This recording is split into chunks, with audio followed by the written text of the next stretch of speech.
Good morning, everybody who happens to be here and will watch it online at a later time.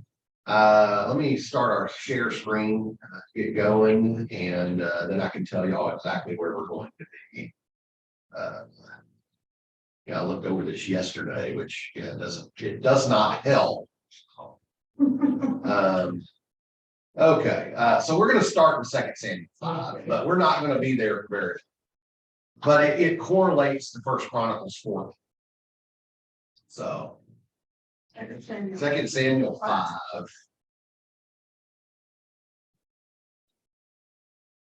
Okay, and we're going to start in verse 17. When the Philistines heard that David had been anointed king over Israel, all the Philistines went up in search of David. But David heard about it and went down to the stronghold.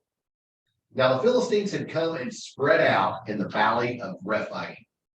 Do y'all remember what we said about Rephaim a few weeks ago? It's an area that is attributed to the house or the people of Rapha. If y'all remember what I said about the people of Rapha, those were the family of giants, the sons of Rapha. Those were Goliath and those 4 other giants that would call him brother. So there's a whole valley that is named for them, and it's basically the desert. I've got a little video coming here, or not a video, but with a diagram. David inquired of the Lord, "Shall I go up against the Philistines? Will you give them into my hand?" The Lord said to David, "Go up, for I will certainly give the Philistines into your hand." So David came to Baal Perazim, and David defeated them there. He said, "The Lord has burst forth against my enemies before me like a bursting flood." Therefore, that place is called Baal Perazim. By the way, Baal Perazim means place of the breaches or place of the bursts. So, yeah, what a name. Okay, here is our little diagram. I went to a different website to see. So, the Valley of Rephaim, you can see where Hebron is. That's where the original capital was. And you can see where Jerusalem is. You see you see Gibeon. Well, you see the dot that's between Jerusalem and Gibeon. Okay. That's Jerusalem. Sorry. Baal Perazim is the dot below Jerusalem there. Between that Gibeon and Jerusalem is the little area of Obed Edom. Kiriath Jearim, which is where the ark originally was, is right around Gibeon area there. Obed Edom, they were bringing it on their way. It was kind of in between there. There was about a 9-mile gap between Kiriath Jearim and Jerusalem. So Obed Edom fits somewhere in that space. Okay.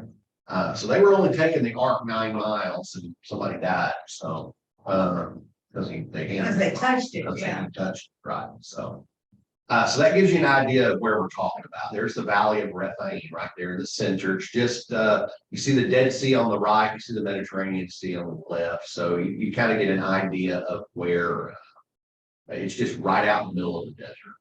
You know. And that's where the Philistines have decided to. And there's Gezer, and over time that'll be known as Old Gezer. So when you hear a term today, when they're talking about an old person, Old Gezer, is it from there? No. No, but that's a joke I was making. Back to the verses here, verse 21. The Philistines abandoned their idols there, and David and his men carried them away. Wonder why. We never really hear much about why they carried the idols away. But nevertheless, it says here in scripture they carried the idols away. Once again, the Philistines came up and were spread out in the valley of Rephaim. When David inquired of them, yes. Maybe they helped. Maybe. Well, if you look at the companion in Chronicles, it says they were burned. Yeah, but remember the Chronicles, they give a positive spin on David. So yeah, it could be that. Right, right. David's he is the ultimate, because out of David will come Jesus. So, yeah, that's what the Chronicles do. So we can take it at face value that they carried Wayne Burke, I'm sure. Once again, the Philistines came up and were spread out of the valley of Rephaim. So a second attack now. When David inquired of the Lord, he said, "You shall not go up. Go around to their rear and come upon them opposite the balsam trees." So God tells him to do a different strategy, go around and flank them and go around them behind. And it's interesting they mentioned balsam trees, and we'll talk about that here. Verse 24, when you hear the sound of marching in the tops of the balsam trees, then be on the alert, for then the Lord has gone out before you to strike down the army of the Philistines. David did just as the Lord had commanded him, and he struck down the Philistines from Geba all the way to Gezer. So, y'all know what balsam trees are. I mean, that's where we get balsa wood from. It's very light wood. However, it's a strong wood. So as the wind would blow through these trees, it creates an echo effect. They're strong, like an oak. They're strong like an oak, but they're very wispy. They move very easily. So it's believed that the sound of the marching echoed in those trees, and by being behind them, the Philistines thought that all of them were in front of them. Okay. And as the Philistines fled, the sound of what they thought was an approaching army, they run right into David's army that's waiting for them. The fame of David went out into all the lands, and the Lord brought the fear of him on all nations. So that one verse, my note there is, by defeating the mighty Philistines handily and by using multiple strategies, the surrounding nations now had to take Israel very, very seriously. So now we're going to 1 Chronicles 15.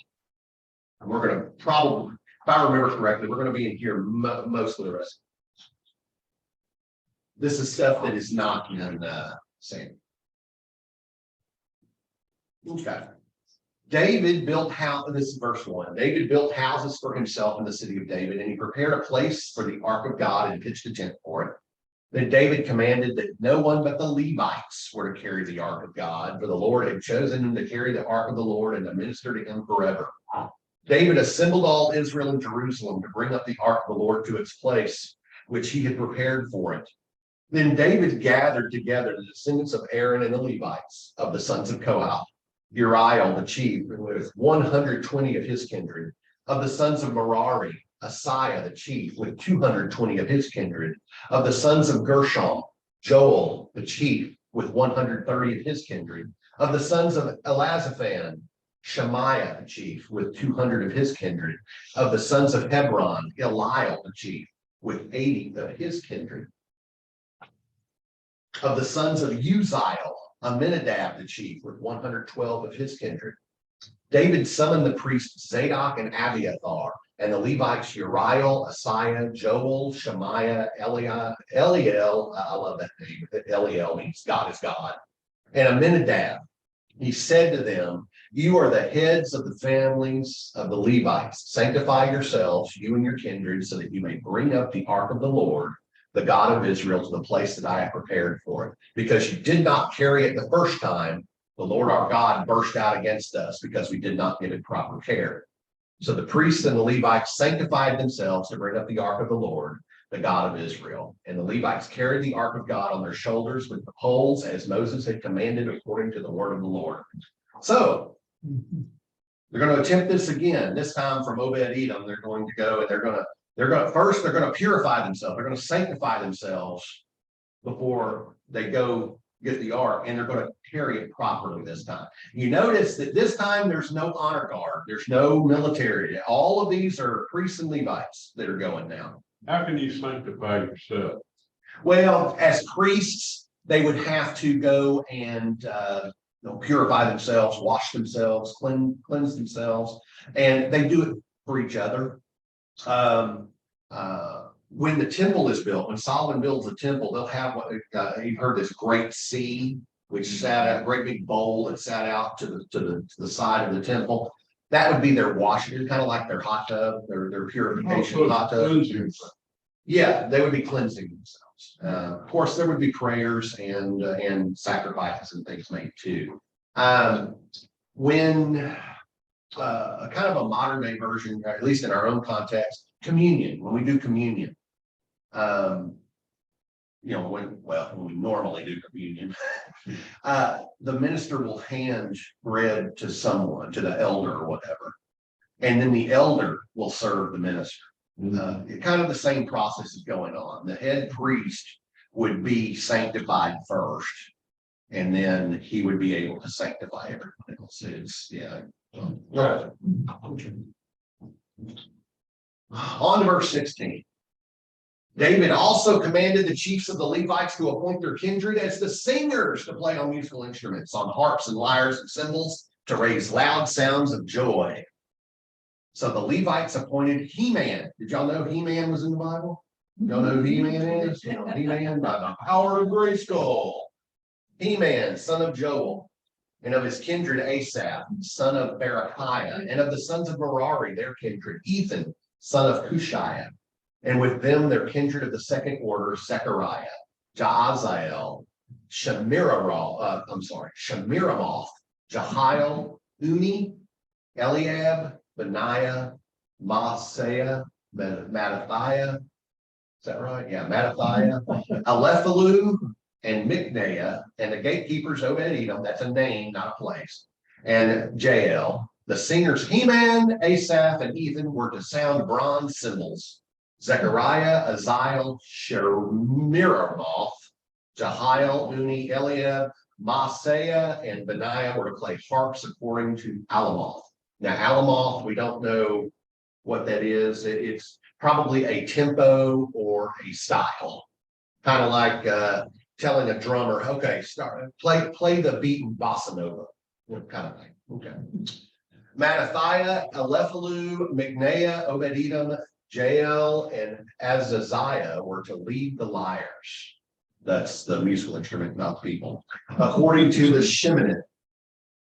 And that would be a different thing. So, okay, all you drummers or all you harpists, I want you to play, Ode to Joy, and all you lyres, I want you to play Amazing Grace, kind of thing. Okay. Chenaniah, leader of the Levites in music, was to direct the music, for he understood it. Yeah, it's always nice to have a leader that understands what they're leading. Berechiah and Elkanah were to be the gatekeepers for the ark. Shebaniah and Joshaphat, Nethanel, Amasai, Zechariah, Benaiah, and Eleazar, the priests, were to blow the trumpets before the ark of God. Obed-Edom and Jehiel were also were to be gatekeepers for the ark. So these gatekeepers, basically, you've got as they enter the tabernacle. The tabernacle is set up. The tent is set up similar to the way the temple would be set up later on. There is a courtyard for I say Gentiles, a general courtyard. Then there's a courtyard of the chosen, which would be the courtyard of the Jews. Then there's the Holy of Holies. So these gatekeepers are going to make sure that every entrance to each section are open. That's their job. But the two original ones, Berechiah and Elkanah, they're the gatekeepers for the ark. That means that they're going to be open the doors to the Holy of Holies, or the flaps of the Holy of Holies. The Obed-Edom and Jehiel are going to be just general ones. Okay, you open the flaps till they get there. So they're probably preparing for moving the ark this time. The priests and Levites are the people in charge rather than the soldiers and strongmen. Everyone is cleansed. The correct articles of movement, the bowls, the musical instruments, etc., are present, and everyone is on the same page. That's nice, ain't it? Be on the same page. Now we've got a crossover between 2 Samuel 6, 1 Chronicles 15. I'm sorry, I lied to y'all. So I'm a liar. I'm a people liar, not a musical instrument. You can follow along in 15 if you want, or you can go back to 2 Samuel 6. I was told King David, I'm reading out of Second Samuel. I was told King David, the Lord has blessed the household of Obed Edom and all that belongs to him because of the ark of God. So David went and brought up the ark of God from the house of Obed Edom to the city of David with rejoicing. And when those who bore the ark of the Lord had gone 6 paces, he sacrificed an ox and a fatling. David, Verses are you in? I'm in 2 Samuel 6, verse 12 through 14. David danced before the Lord with all his might. This is an individual praise offering that David's giving here. Unfortunately, if you look at the first Chronicles reading, they sacrificed 7 bulls and 7 rams. So what's happening is, as David is so excited about, properly doing all this, he's so excited that every few feet he's having them stop and sacrifice and pray. So it's taking them forever to get where they're going. And every time they set the ark down, they had to do sacrifices again before they could pick it up again. So yeah. So David, I mean, it's he would be one of those charismatic leaders, almost too charismatic. On to the end of 14 there. David was girded with a linen ephod. In this case, it's a general ephod. It's not a priestly one. It's an ephod. In this case, it's like an apron. Right. So David and all the house of Israel brought up the ark of the Lord with shouting and with the sound of the trumpet. So they're all wearing their Sunday best, and they're playing and singing every praise song they can think of. And there were musical instruments. Yes, I was sitting here thinking that, even in the Old Testament. And I'm thinking, yeah. So how do some of the churches think we shouldn't have music? Well, remember, we're in the New Testament times. We're in the age of the church, not the age of the law. And there are some denominations like Churches of Christ non-instrumental that nowhere in the New Testament, other than Revelation, does it say anything about musical instruments being played in worship. Nowhere. Now, with that said, the argument that the argument that was between the disciples and the Churches of Christ when it came to the instruments, that wasn't the only reason we split. There were breaches of missionary action and things like that. But the instrumental thing, the argument we had was, well, we have this statement by Jesus saying that in heaven as it is on earth, the things that are going on in heaven, we're to act out as best as we can on earth as well. And so that was our argument for musical instruments. The argument against it was that nowhere in the New Testament, other than after the earth is gone, is there musical instruments being played in worship. So does that help? In other words, the absence of it. In the New Testament. It doesn't mean music wasn't there, because it talks in the New Church in Acts, it talks about them singing. So they sang hymns, but there's no mention of any instruments. So okay. I went to a wedding though at the Church of Christ, and they had a boom box that played the music. Not all Churches of Christ are non-instrument. Well, this one was non-instrumental, but it's okay to be electronic. Yeah. I will also say that the non-instrumental aspect only applies during worship. So if there's other things going on, of course, for me, anytime we're together, gathered together, that's a worship experience. So, and worship is just acknowledging God. It's giving worth to God. So it's worship. Oh, okay. On to verse 16 in 2 Samuel 6. As the ark of the Lord came into the city of David, Michal, remember her? Yeah. Daughter of Saul, looked out of the window and saw King David leaping and dancing before the Lord, and she despised him in her heart. Oh. She did not experience God while in the care of Saul's kingdom. And it seems like she feels that David should be above such public rating as a king. So, and keep in mind her context that she lost her father, she lost her brothers, her husband. Remember, he cared for her very much. Remember, he followed crying, trying to keep her. as she was being dragged back to David, and was treated as a piece of property by David at this point. So why shouldn't she be upset? Verse 17, they brought in the ark of the Lord and set it in its place inside the tent that David had pitched for it. And David offered burnt offerings and offerings of well-being before the Lord. When David had finished offering the burnt offerings and the offerings of well-being, he blessed the people in the name of the Lord of hosts. That's the middle of the statement there on the verse 19, and distributed food among all the people, the whole multitude of Israel, both men and women, to each a cake of bread, a portion of meat, and a cake of raisins. Okay. If you go back and look at, we're not doing it today, but if you go back and look at Exodus through Deuteronomy, you're going to see this expectation that when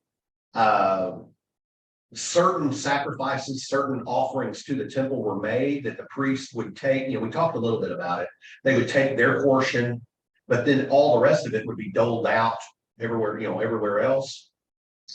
There was an expectation that at certain feast times that those offerings would be presented to the priests who would take their portion, and then there would be a giant feast for everyone. The people, whoever, whatever visitors happen to be there, they're aliens, they're slaves, there would be a great feast.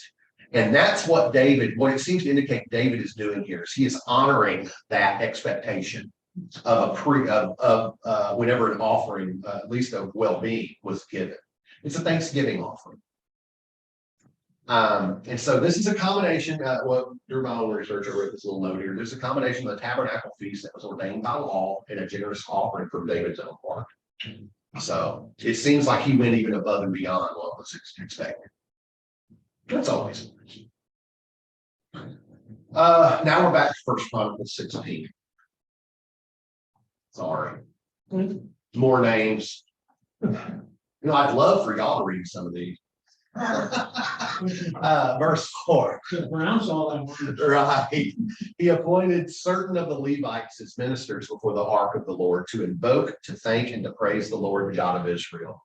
Asaph was the chief, and the second to him, Zechariah, not the province. Jael, Shemiramoth, Jehiel, Mattathiah, Eliab, Benaiah, Obed-Edom, and Jael. Remember, there's apparently that's a popular name because there's two of them listed there, with harps and lyres. Asaph was to sound the cymbals, and the priests Benaiah and Jahaziel were to blow trumpets regularly before the ark of the covenant of God. Then on that day, David first appointed the singing of praises to the Lord by Asaph and his kindred. David is God's anointed, establishes an organized order of worship without imposing on Levitical law. Okay, Levitical law dictated how the priests were to do things. David is just maintaining that this is how we're going to do this as a nation. That we're going to honor God as a nation. That verse 7 appointed the singing of praises to the Lord. I would like to at least think, this is conjecture on my part, just my own thoughts, that David, he's been writing, he writes these hymns and songs and psalms and all that he may have presented his book of Psalms, or the ones that's written up to that point, to them for use in worship, which would be the first hymn book. So that's just my own thoughts. That's not scriptural. And then this is one of those songs here. 1 Chronicles 16, verse 8. Oh, give thanks to the Lord, call on his name, make known his deeds among the peoples. Sing to him, sing praises to him, tell of all his wonderful works. Glory in his holy name. Let the hearts of those who seek the Lord rejoice. Seek the Lord and his strength. Seek his presence continually.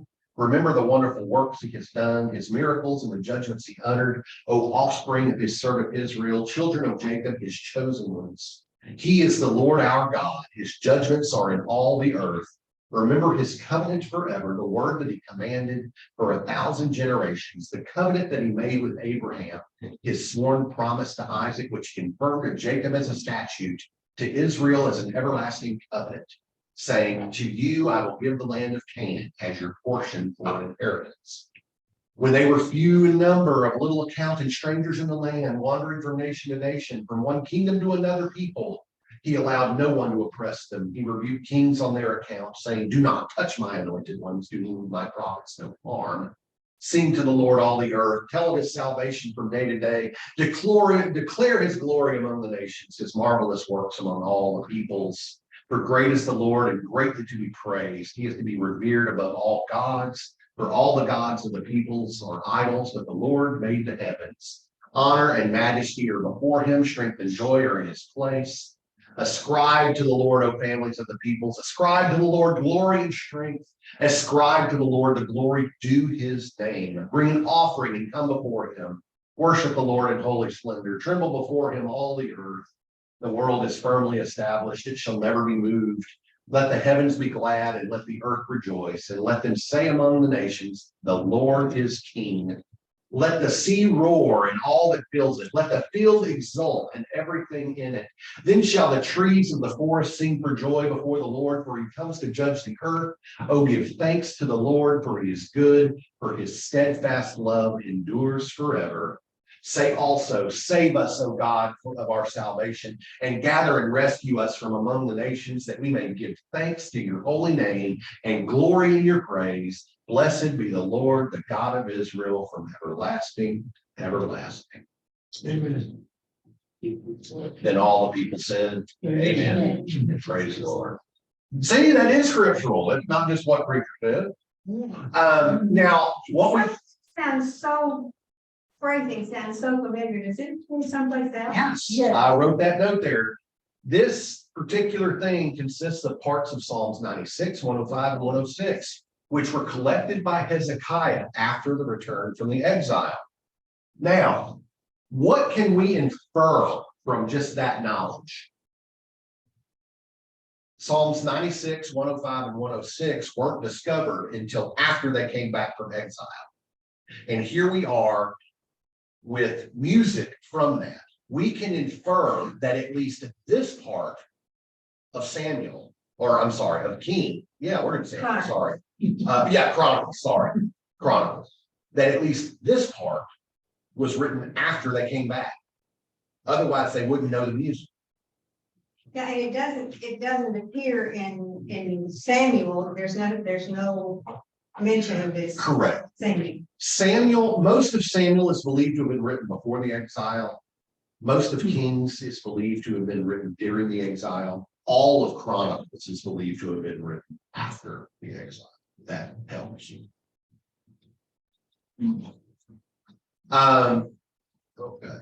So yeah, we're still in 1 Chronicles 16, verse 37. David left Asaph and his kinsfolk there before the ark of the covenant of the Lord to minister regularly before the ark as each day required. And also Obed-Edom and his 68 kinsfolk, while Obed-Edom, son of Jeduthun, and Hosa, I love that, were to be gatekeepers. I say I love Hosa. I was in high school, I was in health occupations education, and that's the educational part of health education, right? But HOSA, H-O-S-A, was that was the social part of health education in high school. HOSA stood for Health Occupation Students of America, and I had a letter in that. So HOSA were to be gatekeepers. And he left the priest Zadok and his kindred the priests before the tabernacle of the Lord in the high place that was at Gibeon. So they got a high place at Gibeon. Remember? Okay. To offer burnt offerings to the Lord on the altar of burnt offering regularly, morning and evening, according to all that is written in the law of the Lord that he commanded Israel. With them were Heman, there he is again, and Jeduthun, and the rest of those chosen and expressly named to render thanks to the Lord, for his steadfast love endures forever. Heman and Jeduthun had with them trumpets and cymbals for the music and instruments for sacred song. The sons of Jeduthun were appointed to the gate. So basically, this section just says David left them to their duties, and then it announces what they're doing. So, what was I going to say about this? I want to ask you a question. Mhm. Where it says they did the regular burnt offerings, Mhm. do we have any idea what those offerings were? Yeah, we'd have to go into Exodus and Leviticus to look at them, but they were probably, well, definitely there were bulls, there were rams, there were sheep. There So it were, was a meat offering. most of them were meat offerings, although some of them were incense offerings or grain offerings. But it's all prescribed. Correct, right. There were specific times of day, specific times of the month, specific times of the year that each of these were presented. Some of them presented at the same time, sometimes like us, this next week, there's on July 3rd, there's a lot of things going on in the church. It's just one of those weeks where there's several things going on. So, same thing here. They would run into times where there were several things going on at the same time. Several Prescribed. Correct, prescribed. If a feast day fell on, if a certain time of the month fell on a Sabbath. Okay. Oh, I know what I was gonna say. The high priest that was at Gibeon. Gibeon was where the altar was set up in Saul's kingdom. That was where they presented their offerings. You remember, Jerusalem was just it was controlled by Canaanites, by the Jebusites. So that's where the altar was set up, was at Gibeon. And until they could get the altar set up, which doesn't really make a whole lot of sense to me that David would prepare the tabernacle for the ark to come in, but he wouldn't set up an altar there. So anyway, so the altar is still set up at Gibeon. On to back to 2 Samuel 6. I told you back and forth. Then all the people went back to their homes. That doesn't mean y'all. Still got church. Verse 20. David returned to bless his household. But Michal, remember her, the daughter of Saul, came out to meet David and said, "How the king of Israel honored himself today, uncovering himself today before the eyes of his servants' maids, as any vulgar fellow might shamelessly uncover himself." So this is the root of Michal's anger. Him not acting like a king, like she thinks a king should act. And he apparently, in his excitement, exposed himself to the other ladies. I preached once or twice on this. One of my sermons I preached on this particular text, I titled "Living Da Vida Loca," which is a play on a word by a song by Ricky Martin called "Living La Vida Loca." Living the crazy life. Living the crazy David. Okay. David said to Michal, "It was before the Lord who chose me in place of your father and all his household to appoint me as prince over Israel, the people of the Lord, that I have danced before the Lord. I will make myself yet more contemptible than this, and I will be abased in my own eyes. But by the maids of whom you have spoken, by them I shall be held in honor." And Michal, the daughter of Saul, had no child to the day of her death. So David, in a sense, is saying, if you think you've seen bad stuff now, just wait. If you think you've seen me excited, too excited, you ain't seen nothing yet. And for her lack of zeal for God, it's implied here that she was made barren. So, Oh, I didn't think. yeah. So next time, David learns humility, David experiences victory, and David shows mercy. Okay. Any questions? Oh, I thought maybe Michael chose not to chill. Well, certainly we can think that way. Michael was his prize for killing Goliath. No, What? Michael was his prize for. David killed Goliath. And of course, he was told that everybody would, all the soldiers told him that because of that, he would most likely be given a wife by Saul. But what happened was David endeared himself, but Saul didn't want to give up that much power to this young man. And so he got jealous when David, he put David as a general. David went out, started having success, and that's where that song, Saul has killed his thousands and David his tens thousands. Saul gets jealous. And when it comes time for this, apparently maybe a promise had been given, but when it comes time for Saul to act on that promise, David reminds him of it. Saul says, yeah, I don't know about that. You've got to show something to prove to me that you're worthy. And so Saul tells him, bring me back 100 foreskins of the Philistines.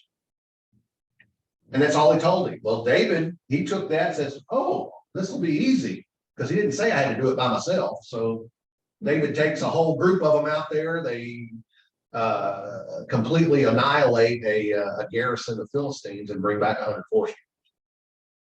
And so that was how David and Michal were united. And then when David ran away, when Saul wanted to kill him, David ran away. Saul took his daughter Michal and gave her to someone else in marriage. Well, did David and Michael, they didn't have a child? No. At least none of her ever mentioned with that phrase there. I knew Yeah. she didn't from that point on. Right. So, anything else? No, really? Nothing? After this week? Nothing? Where do you learn how to pronounce all that names? Well, little Hebrew classes, Greek classes, you learn that anything with AIA is I, pronounced I, or AIAH, Aya, EIAH, Aya, EIEH, Ia. So it. I can't remember all. They're, you gotta remember, they're anglicized. Yeah,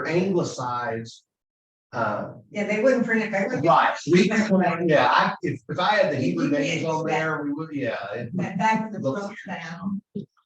So anyway. Just a lot of experience, that's all I can say. Y'all can learn to pronounce them too, just read out loud. Wow. Practice, baby, practice. And most of the Bibles you can find online, at least that have a gathering of groups like Bible Gateway, Blue Letter Bible, Bible.com, I think. They have options where you can hit a little speaker there, and it'll read it for you, although it'll be in a computer voice, but it'll read it for you. So, okay, well, let me go ahead and end here. I thank y'all for being here and look forward to next week. Thank you for putting up with this. Amen.